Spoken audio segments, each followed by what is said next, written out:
Hey, what's up, guys? So I'm here making another video, and I'm about to fly back to America for a bit. And I really didn't think I was going to be flying back to America, I'll be honest, for at least another 8, 9 months. So the Army's letting me go, which is good. I get to be there for 2 weeks, kind of catch up on a few things. But I was going to say, like, there's a reason I will always go towards the winning side. I found the equation, I found the system for how this stuff works, personally, for myself at least. We all know, we all have logic. I hope we all have logic. I hope you know stuff that you do, but you know it's not good. You know, everyone has a few things they do that aren't good for them, not healthy for their mind, not healthy for their body. We know it. No matter how much you try to argue with, I'll give you some examples. Eating shit food all the time, scrolling on your phone all the time, smoking cigarettes, vaping, drinking all the time.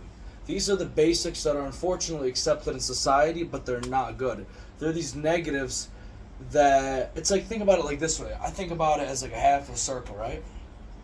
And there's an arrow right here, and this is the winning side, and this is the losing side. The losing side is all the things that you do that are bad, and you do them. So the arrow obviously goes to the losing side. Think about it like this. So what I think about when I try to do something from the time I wake up is that winning arrow. I'm going to make sure that arrow always goes on the winning side. I know what's good. You got to eat healthy. You got to have a mindset where you go and do not let any, as a man especially, you cannot let anything crush you. You cannot. You have to be strong as a rock. I always say, you have 2 legs, 2 arms, go work. Go do something productive, because I know you could do it.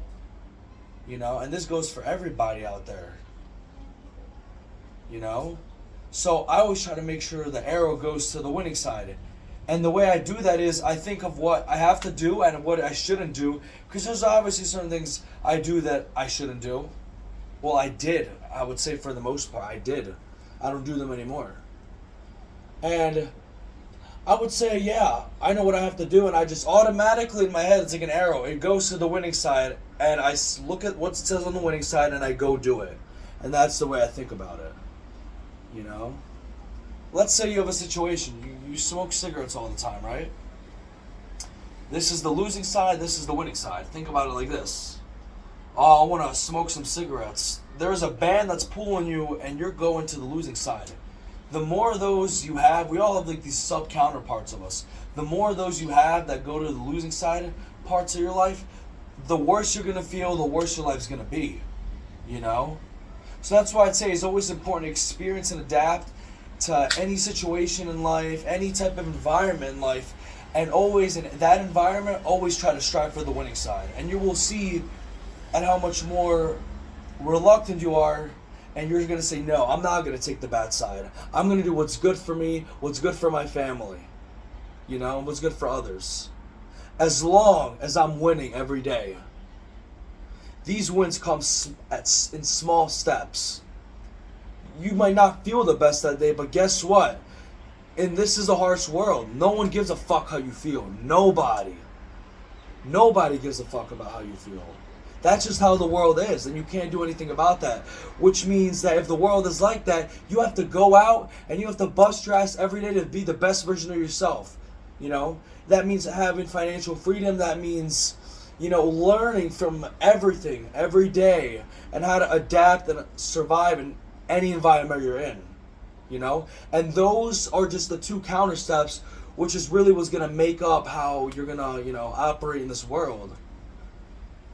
We've over 7 billion people in this world, and everyone operates in their own type of mechanical, life form. Everyone operates in their own pattern, Everyone has their own brain. That's why they say no one is unique on a cellular level. If no one's unique on a cellular level, then there is a chance, obviously, that you're going to be functioning on a different type of spectrum, on a different type of mental formality, having different neural pathways than someone else on this earth. We all think differently. We're all differently. There's no one here in this world who is the same.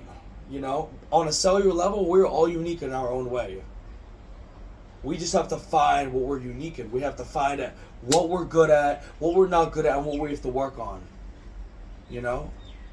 That's why I say we're really all unique. If you like, as cheesy as that sounds, we are. All of us on a different cellular level, which means we can think differently. We can create new neurons differently than other people, you know? So it's like, not even going to get too scientific, but that's just the basics of it. That's the way I think about it, you know? I think of my life as a movie. I wake up every day, I'm living in the moment, and I'm looking what I can do that's going to be good for the future. And I can only do that if I start, you know, understanding my rights from my wrongs. What I used to do, did I grow out of it? Did I, you know, did I help myself? Did I fix it in a way where I can have a mental battle with myself and say, yes, I put my foot down on the rule and I'm conquering it. You know, and that's the only way you're going to get shit done. You got to put your foot down and say, that's it. I'm going to do whatever it takes to be the best version of myself today, tomorrow, and every day. And all those days add up and you'll see yourself in 10 years. You know, and that's just the way I think about it. But that's it for the video, guys. Hope you found that useful.